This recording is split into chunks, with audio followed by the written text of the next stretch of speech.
তারা বলে বারবার বলে আদিবাসী বলতে হবে, তুমি বলো আমাকে বাংলাদেশি বলতে হবে, তুমি বলো আমাকে চাকমা বলতে হবে, তুমি বলো মারমা বলতে হবে, তুমি বলো পাহাড়ি বলতে হবে, আমরা বলবো, কোনো সমস্যা নেই। কিন্তু তোমরা যে বলো আদিবাসী স্বীকৃতি দিতে হবে, এই স্বীকৃতি কেন চাও? আমরা কি বাংলাদেশের সচেতন নাগরিক ঢাকা বিশ্ববিদ্যালয়ের শিক্ষার্থীরা ঘাস খেয়ে বলা হয়েছি? তোমরা আদিবাসী স্বীকৃতি চাও কারণ তোমরা ভারত এবং আমেরিকার মদদে, সরাসরি ভারত এবং আমেরিকার মদদে পার্বত্য চট্টগ্রাম নিয়ে আলাদা একটা স্বাধীন রাষ্ট্র করতে চাও। আমরা ঢাকা বিশ্ববিদ্যালয়ের শিক্ষার্থীরা জীবিত থাকতে, আমাদের এক ফোঁটা রক্তবিন্দু থাকতে আমরা তোমাদের সেই কুমতলব পূরণ হতে দিব না। সংগ্রামী সাথী বন্ধুগণ, আজকের আমাদের যে 7 দফা, আমরা বাংলাদেশ সরকারের নিকট 7 দফা দাবি উপস্থাপন করব।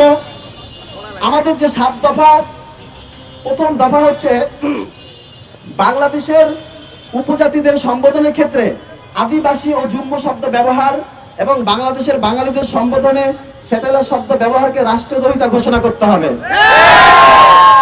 ব্যক্তি, এনজিও, মিশনারি কিংবা প্রতিষ্ঠান যারাই উপরোক্ত শব্দ ব্যবহার করবে তাদেরকে কালো তালিকাভুক্ত করে এদের বিরুদ্ধে শাস্তিযোগ্য আইনানুগ ব্যবস্থা নিতে হবে। কোন বিদেশি ওসব শব্দ ব্যবহার করলে আমাদের বাংলাদেশের পররাষ্ট্র মন্ত্রণালয়কে শক্তভাবে তার প্রতিবাদ জানাতে হবে এবং রাষ্ট্রের অভ্যন্তরীণ বিষয়ে হস্তক্ষেপ আখ্যা দিয়ে আন্তর্জাতিক আইন ও নীতিমালা অনুযায়ী তাদের বিরুদ্ধে যথাযথ পদক্ষেপ নিতে হবে। আমাদের 2 নম্বর দাবি হচ্ছে বাংলাদেশের অখণ্ডতা রক্ষায় পার্বত্য চট্টগ্রাম সহ দেশের সব অঞ্চলে সবার জন্য একই আইন প্রচলন ও কার্যকর করতে হবে। এজন্য অবশ্যই পার্বত্য চট্টগ্রাম শাসন বিধি 1900 বাতিল করতে হবে। আমাদের 3 নম্বর দাবি হচ্ছে ঢাকা বিশ্ববিদ্যালয় সহ দেশের সকল বিশ্ববিদ্যালয় ও সরকারি চাকরিতে উপজাতি কোটা বাতিল করতে হবে।